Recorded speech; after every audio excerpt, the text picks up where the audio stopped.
অবশেষে বহুল আলোচিত জিয়া অরফানেজ ট্রাস্ট মামলার ১০ বছরের সাজা থেকে খালাস পেয়েছেন বিএনপি চেয়ারপারসন বেগম খালেদা জিয়া। বুধবার প্রধান বিচারপতি সৈয়দ রেফাত আহমেদের নেতৃত্বাধীন আপিল বিভাগের ৫ বিচারপতির বেঞ্চ এই রায় দেন।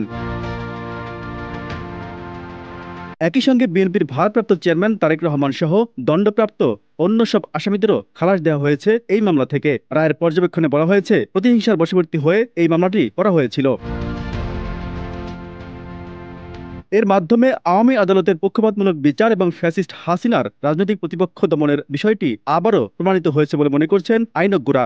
সংশ্লিষ্টরা বলছেন, হাসিনার ফ্যাসিবাদের দীর্ঘ সময়ে বিএনপি সহ বিরোধী রাজনৈতিক দলগুলোকে রাজপথে হামলা, গুম, খুনের পাশাপাশি আদালতকে ব্যবহার করা হয়। হাসিনার এই অন্যায় আক্রোশের শিকার হন সাবেক ৩ বারের সফল প্রধানমন্ত্রী বেগম খালেদা জিয়া।